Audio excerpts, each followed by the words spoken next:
मुझे ये मानना ही पड़ेगा कि बचपन से ही मैं एक WWE का फैन हूँ। मैं जानता हूँ कि दुनिया भर में बहुत से लोग ये समझ नहीं पाते कि WWE का जन्म कहाँ से हुआ, लेकिन मैं जानता हूँ कि ये हमारे देश में ही सबसे पहले शुरू हुआ था। ये एक तरह से हमारे देश का राष्ट्रीय खेल है। जैसे जैसे मैं बड़ा हुआ, WWE के लिए मेरी चाह और बढ़ती गई। मेरे पेरेंट्स को यह बिल्कुल भी पसंद नहीं था।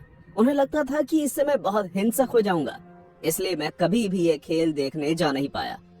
जब मैं बड़ा हुआ तो मैं अपनी टिकट के पैसे खुद देने लगा। मैं किसी को भी मुझे कुछ कहने का मौका नहीं देता था और जब भी हो सके खेल देखने चला जाता था। कुछ दिनों बाद WWE का एक मैच देखने के बाद मैं अपने परिवार वालों से मिलने गया। जैसे ही मैं वहां पहुंचा तो मेरा छोटा भाई जोशुआ भागते हुए मेरे पास आया। क्या तुम रॉ रेसलर्स देखने गए थे? कैसे दिखते हैं वो लोग? क्या वो स्टेज के पीछे भी लड़ते हैं?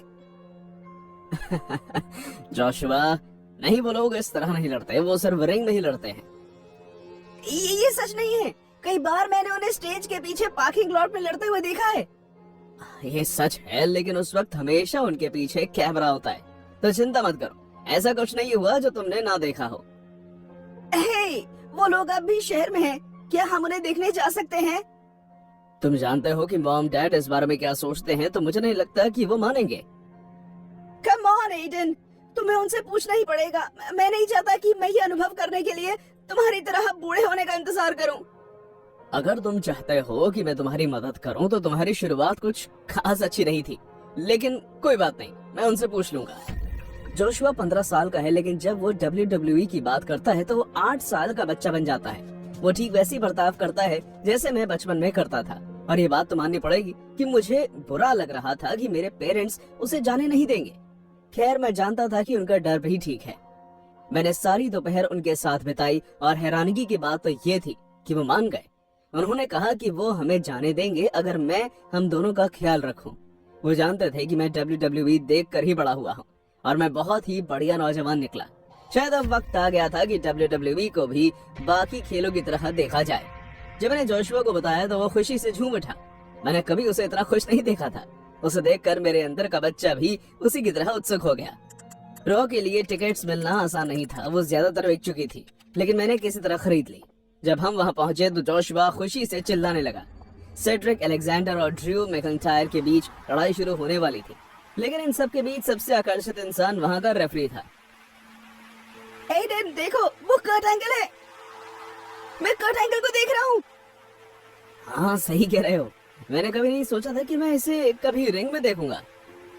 लड़ाई शुरू हुई और मेरा भाई ऊपर नीचे कूदने लगा जब तक उसे एक अजीब आवाज ने रोक नहीं दिया और उसने अपनी आंखें इतनी बड़ी खोल ली जैसे मैंने उसे पहले कभी देखा भी नहीं था। पूरी रिंग में अंधेरा छा गया। रिंग में फील्ड आ गया था और उसने सबसे आकर्षित रेफरी कर्ट एंगल पर हमला कर दिया था। मैं शो का मजा ले रहा था, लेकिन जोशुआ शांत था और ये देख रहा था कि क्या हो रहा है। जब हम शो से बाहर आए तो हमने जो कुछ भी देखा उसके बाद मैं भी उत्सुक था, लेकिन जोशुआ बहुत ही अजीब बर्ताव कर रहा था। हे, तुम कहीं फेंट से डर तो नहीं गए ना? वो बस एक फाइटर है। नहीं, मैं डरा नहीं हूँ। फेंट बहुत ही मजेदार है। उसने कर्ट एंगल को एक झटके में पछाड़ दिया। ओह, उसके जवाब से मैं थोड़ा हैरान हो गया। ओह, तो फिर क्या बात है? मुझे हमेशा से लगता था कि कर्ट एंगल, हल्क हॉगन या रॉक जैसे फाइटर्स को कभी कोई हरा नहीं सकता। क्या तुम्हें लगता है कि ऐसा नहीं है? देखो जोशुआ, ये फाइटर्स एक आम इंसान की तरह हैं। हम सब एक आम इंसान हैं। तुम, मैं, मॉम, डैड और यहाँ तक कि हल्क और फेन भी। मतलब मैं भी फेन के जैसा बन सकता हूँ? क्या तुमने कहा कि मैं भी फेन की तरह बन सकता हूँ? अगर ऐसा है तो मैं कभी किसी को मुझे कुछ भी करने से रोकने नहीं देता। हाँ बिल्कुल, लेकिन मुझे नहीं लगता कि मॉम और डैड कभी तुम्हें उसके जैसा बनने देंगे। वही तो। कुछ दिन बीत गए और मेरा परिवार वाले जोशुआ की चिंता करने लगे। वो लोग मुझे व्हाट्सएप पर मैसेज भेजते और बताते कि जोशुआ बहुत ही अजीब बर्ताव कर रहा है। वो कुछ खाता नहीं है और ना ही उनसे कोई बात करता है। उन्हें शक था कि वो स्कूल भी नहीं जा रहा, लेकिन मैं हर रोज उन्हें समझाने की कोशिश करता और एक दिन उनका मैसेज नहीं आया। उस दिन मैंने उन्हें मैसेज किया, दोनों को फोन करने की कोशिश की, यहाँ तक कि जोशुआ से भी पूछा, लेकिन कोई जवाब नहीं आया। मुझे बहुत चिंता होने लगी थी, इसलिए मैंने फैसला किया कि मैं वहां जाकर देख लेता हूँ कि सब कुछ ठीक तो है ना। जैसे ही मैं अंदर घुसा, मैंने जोशुआ को देखा जो मुझे देखकर डरते हुए चिल्लाने लगा और कहने लगा कि मुझे किचन में जाकर देखना चाहिए। बिना उसकी बात का जवाब दिए मैं सीधा किचन में देखने के लिए भागा। जब मैं वहां पहुंचा तो वो नजारा देखकर मेरे होश उड़ गए। मेरे दोनों पेरेंट्स खून से लथपथ जमीन पर पड़े थे। वो दोनों मर चुके थे और उनके शरीर पर हर जगह जख्म थे। जिसने भी उन पर हमला किया था वो उनसे बहुत नाराज था, क्योंकि मेरे डैड के शरीर पर कुल मिलाकर 20 से भी ज्यादा जख्म थे और उनके सर पर चाकुआ भी गड़ा हुआ था, जैसे कोई झंडा हो। किसी ने उनको घसीटने की कोशिश भी की थी, क्योंकि जमीन पर उसके निशान थे। मैं जोशुआ की तलाश में पीछे मुड़ा।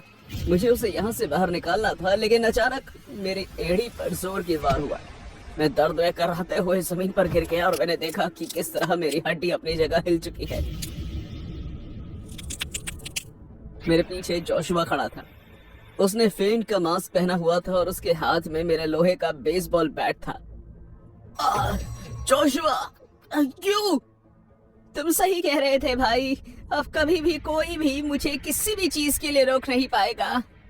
तुम्हारा दिमाग खराब हो गया जोशुआ, वो मॉम डैड थे। तुम कितने बेवकूफ हो, तुमने अपनी जिंदगी खराब कर ली है। मेरी जिंदगी तो अभी शुरू हुई है, जल्द ही मैं फेन जैसा हो जाऊंगा। मैं सबको हुक्म दूंगा। इससे पहले कि मैं कुछ कह पाता मैंने किसी को घुर्राते हुए सुना। वो आवाज मेरी मॉम की थी। वो किसी तरह जिंदा बच गई थी। उनके शरीर पर मेरे डैड की तरह जख्म नहीं थे, लेकिन वो बहुत खून गवा चुकी थी। लेकिन जोशुआ ने उन्हें भी देख लिया। जोशुआ, नहीं। मैंने खड़े होने की कोशिश की, लेकिन नहीं हो पाया। न सिर्फ मुझे अपने पैरों पर दर्द हो रहा था, लेकिन मेरे अंदर से आवाज आ रही थी कि मैं अपने भाई को ऐसा नहीं देख सकता। मैं जानता हूँ कि मेरी बात किसी को ज्यादा पसंद नहीं आएगी, लेकिन मैं अब भी अपने छोटे भाई से प्यार करता था। मैं उसे नुकसान पहुंचाने के बारे में सोच भी नहीं सकता था। बिना कुछ कहे जोशुआ उन्हें बैट से मारने लगा। उनका सर एक तरबूज की तरह फट गया और अंदर से सब दिखने लगा। मेरी मॉम अभी भी कांप रही थी, लेकिन वो सिर्फ बैट लगने की वजह से था, जबकि वो तो काफी देर पहले ही मर चुकी थी। जबकि मैं अब तक रो रहा था। मैंने अपने भाई, जो हमारे मॉम डैड के खून से लथपथ था, उसे अपनी ओर आता हुआ देखा। जोशुआ, तुम 15 साल के हो, फेंट एक आदमी है, वो एक। मुझे बस एक ही चीज याद है कि इससे पहले कि मैं अपनी बात खत्म करता, जोशुआ ने मेरे सर पर उस बैट से वार किया और मेरे सामने अंधेरा छा गया। जब मुझे होश आया तो मेरा सर बहुत जोर से दर्द कर रहा था। मैं ठीक से अपनी आंखें नहीं खोल पा रहा था और मुझे कुछ नहीं दिख रहा था। उस समय मुझे एहसास हुआ कि मेरे चारों ओर रेत ही रेत है। मुझे दफना दिया गया था। मैंने खुद को उठाने की कोशिश की और बहुत ही आसानी से उस गड्ढे से बाहर निकल आया। ये बात तो मैं बता सकता था कि जिसने भी मुझे दफनाने की कोशिश की थी वो अनाड़ी था। बुरी तरह से दर्द में होने के बावजूद मैं लड़खड़ाते हुए किचन तक गया। मैं अपने भाई को रोकना चाहता था इससे पहले कि वो किसी और को नुकसान पहुंचा पाता, लेकिन तब तक बहुत देर हो चुकी थी। जब मैं वहां पहुंचा तो मैंने देखा कि वो हमारे पेरेंट्स के ऊपर लेटा हुआ था। उसके हाथ में चाकू था और उसका गला कटा हुआ था। नहीं! मैं रोते हुए जमीन पर गिर गया। इन सब के बाद जब पुलिस आई तो वो मुझे पकड़ कर ले गई, लेकिन जब उन्हें पता चला कि मैं बेकसूर हूँ तो उन्होंने मुझे छोड़ दिया। पुलिस को मेरे भाई के पास एक खत मिला जो उसने आत्महत्या करने से पहले लिखा था, लेकिन मैं उसे कई महीने बीत जाने के बाद ही पढ़ना चाहता था।